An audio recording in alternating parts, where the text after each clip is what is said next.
The best foods to eat to lower blood sugar. Fast. Did you know that you do not have to cut out carbohydrates to manage your blood sugar? In fact, a rapid way to improve your blood sugars is actually more about adding foods, not eliminating entire food groups like carbs.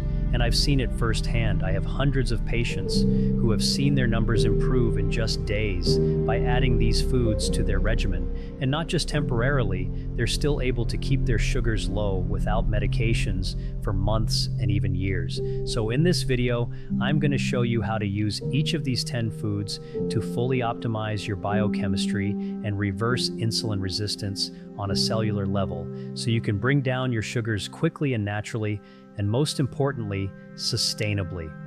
Before I get into the first one, do me a quick favor. If you want more videos that explain the underlying reasons for your body's responses, instead of just prescribing medication, hit subscribe, give this a like, and leave me a comment telling me what your morning fasting number was this week. I read them, and the age and numbers of this audience genuinely shape what I cover next. So let's get into it. Here is what almost no one explains to you in a 12-minute office visit. High blood sugar almost always starts upstream with a hormone called insulin. Insulin is the hormone that unlocks your cells, so glucose, that is the sugar in your blood, can get out of your bloodstream and into the cell where it belongs. When you have spent years riding the blood sugar roller coaster, your cells stop answering the door. The insulin knocks, and the cell stays shut. We call that insulin resistance. Your pancreas pumps out more and more insulin to compensate, your blood sugar climbs. Anyway, and the standard approach often involves a prescription that pushes even more insulin into a system that is already struggling with it. The system makes money when you stay sick, not when you get well. That is economics, not malice. There is no revenue and no time on a short office visit to teach you how food talks directly to your insulin receptors, so I will explain it. Every one of these 10 foods does one of 3 jobs.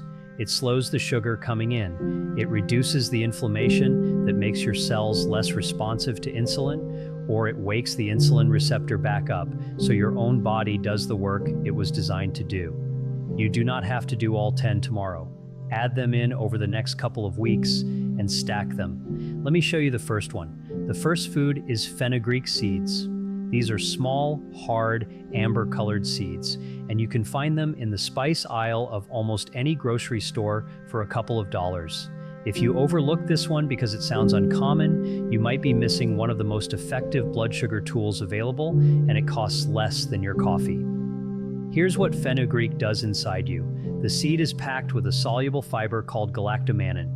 When it hits the water in your stomach, it swells into a thick gel, and that gel physically slows how fast your stomach empties carbohydrates into your small intestine. Slower emptying means the sugar trickles into your blood instead of flooding it. No flood, no giant spike, no panic dump of insulin. On top of that, fenugreek contains an amino acid that encourages your pancreas to release insulin more efficiently and helps your muscle cells take up glucose. In my own practice, I have watched fasting numbers come down within a week or 2 on this alone. To use it, take 1 TSP of the whole seeds and soak them in a glass of water overnight. In the morning, drink the water and eat the softened seeds before breakfast. If the slightly bitter taste is too much, grind them and stir a half teaspoon into yogurt or sprinkle it over your eggs. Start low. This fiber is strong and your gut needs a few days to adjust. Number 2 is cinnamon, and you almost certainly already have it in your cupboard. But the kind you have matters, and most people often choose the wrong type. The common grocery cinnamon is cassia, and it carries a compound called coumarin that can be strenuous on the liver in large daily doses. The one you want is Ceylon cinnamon, sometimes labeled true cinnamon. It is milder, it is safer to take every day, and it is the one I tell my own patients to buy. What makes cinnamon work is a group of polyphenols. Those are natural plant compounds that behave almost like insulin themselves. They help your insulin receptors grip glucose more tightly, and they slow your stomach from emptying too fast after a meal. The effect is real, and it is measurable.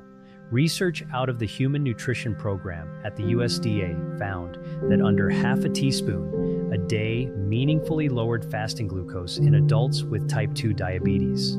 If you skip this one, you are missing out on an easy benefit available in your spice rack. Use about a quarter to a half teaspoon of Ceylon cinnamon a day. Stir it into your oatmeal, your coffee, or a smoothie. The trick is to pair it with a carbohydrate meal, because that is exactly when you want your receptors gripping harder and your stomach slowing down. Third on the list is broccoli sprouts. And I want you to pay close attention here because this one is the most underused food in this entire video. Not full broccoli, the little 3-day-old sprouts. Ignore the distinction and you miss almost all the benefit. Broccoli sprouts are loaded with a compound called sulforaphane, and the sprouts contain somewhere between 50 and 100 times more of it than a head of mature broccoli. Sulforaphane does something none of the other foods on this list do quite as directly. It goes to your liver and quiets down the overnight glucose factory. Your liver makes sugar while you sleep, and in insulin resistance, it makes far too much, which is why so many of you wake up with a high fasting number you cannot explain. A 2017 study from Lund University in Sweden gave concentrated sulforaphane to people with type 2 diabetes and brought their fasting blood sugar down measurably, with the strongest effect in exactly the people whose sugar was hardest to control. You can grow broccoli sprouts on your own counter in a jar for pennies or buy them in the produce section. A small handful, a quarter cup, on a salad or a sandwich most days is plenty. Do not cook them hard because high heat destroys the active compound. Eat them raw or barely wilted. So far, every food has done the same quiet work, slowing the sugar down or waking the receptor up, and we are only 3 in. The next 4 are the ones that change the meals you are already eating. If a friend or someone in your family is fighting their numbers too, send them this video because this is the stuff no one sat them down and explained. Anyway, number 4 is the avocado. Most people think of it as a fat to avoid because of the calories, and that fear is costing them. The fat in an avocado is monounsaturated fat, the same family as olive oil, and it is one of the most blood sugar friendly things you can put on a plate. The reason is simple. That healthy fat and the fiber inside an avocado slow your entire meal down. When you add half an avocado to a plate of rice or toast, you are not removing the carbohydrate, you are putting a brake on how fast it turns into blood sugar. The glucose climbs gently instead of spiking.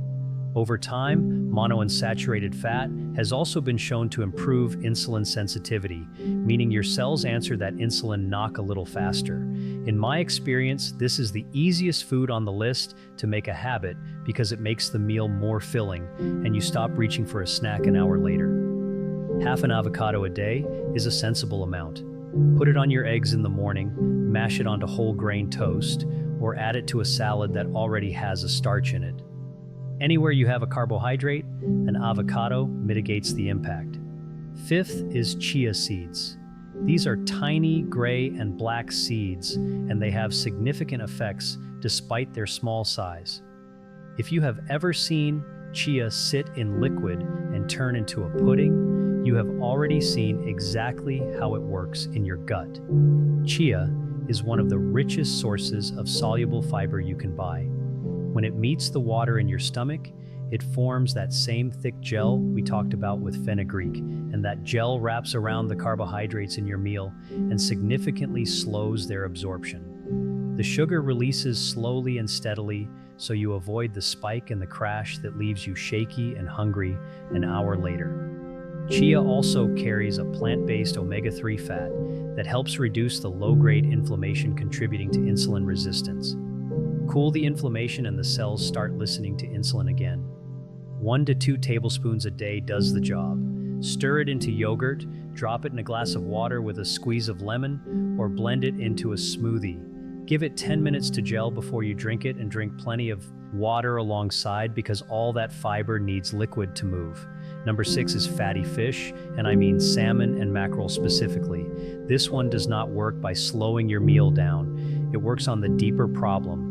The reason your cells became unresponsive to insulin in the first place? Insulin resistance is driven in large part by chronic inflammation. When your body is quietly inflamed year after year, that inflammation physically interferes with the insulin signal at the surface of the cell. Salmon and mackerel are loaded with 2 omega-3 fats, EPA and DHA, and these are among the most powerful natural anti-inflammatory compounds we know of. They lower the inflammatory signals, the cell membrane function improves, and the insulin receptor starts working the way it is supposed to.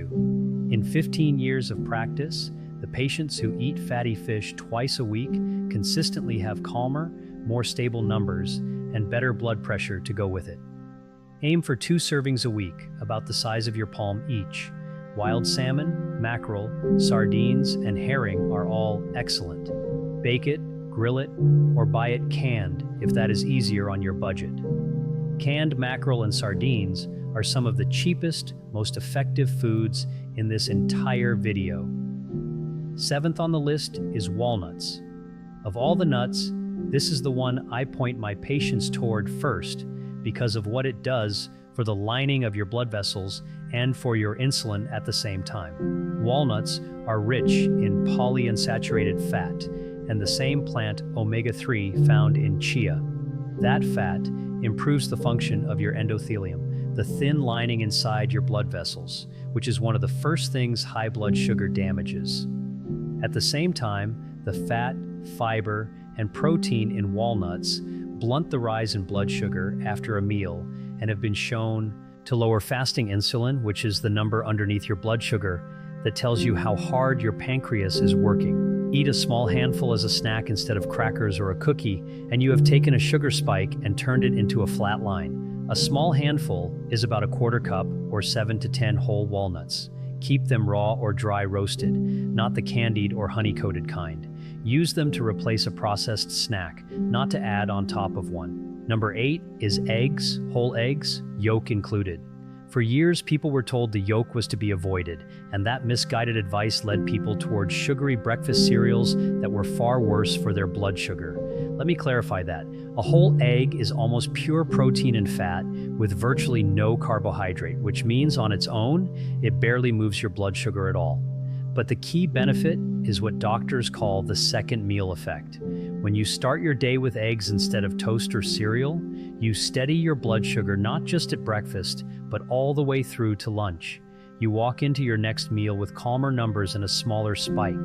The protein and fat also keep you full, so the mid-morning cravings that send you toward the cookie jar tend to disappear. In my practice, swapping a cereal breakfast for 2 or 3 eggs is one of the most rapid improvements I observe in a morning glucose reading. 2 or 3 whole eggs in the morning is a solid target for most people. Scramble them, boil them ahead for the week, or fold in some spinach. Put that avocado from earlier right on top, and you have built an excellent blood sugar-friendly breakfast. Number 9 is apple cider vinegar, and this is the one with the fastest visible effect on a glucose meter of anything on this list. If you have a meter at home, you can watch this one work tonight. The active ingredient is acetic acid. It does 2 things at once. It slows your stomach from emptying, so the carbohydrates in your meal arrive in your bloodstream gradually, and it helps your muscles pull glucose out of your blood and use it for fuel. The research here is strong. Work led by Dr. Carol Johnston at Arizona State University found that a tablespoon of vinegar before a carbohydrate meal lowered the after-meal blood sugar spike by roughly 20 to 30% in people with insulin resistance. This is a significant effect from something that costs only a few dollars per bottle. Take 1 TBSP, and it is important to note, dilute it in a full glass of water 10 to 15 minutes before a meal that has carbohydrates in it. Always dilute it, never drink it straight, because the acid can be harsh on tooth enamel and the throat. And if you take any medication for blood sugar already, talk to your doctor first, because vinegar plus that medication can push your sugar down faster than you expect. The 10th food is lentils, and this one exemplifies the main message of this video. Lentils are a carbohydrate, and they will lower your blood sugar. Here is how that works. Lentils consist of a slow carbohydrate called resistant starch wrapped in soluble fiber and a healthy dose of plant protein. That combination means the glucose inside the lentil is released into your blood slowly and steadily over hours instead of all at once. They actually carry the second meal effect too. So a bowl of lentil soup at lunch gives you steadier sugar into the evening. Clinically, swapping white rice or white potato for lentils a few times a week is one of the most reliable ways I know to bring down an A1C, which is your 3-month average blood sugar. Aim for half a cup to a cup of cooked lentils a few times a week. Use them in a soup, a stew, or a cold salad with that olive oil and a splash of the vinegar we just covered. They are filling, they are cheap, and they make a meal more satisfying and extend its impact. Let me tell you about someone I will call Donna. 63 years old, recently retired, came to me frightened because her fasting sugar was sitting around 180, and her doctor had just told her it was time to add a second medication. She did not want to spend the rest of her life increasing medication dosages, and she was scared of where this was heading because she had watched her own mother lose toes and then her eyesight to this same disease. We did not cut her carbohydrates to nothing.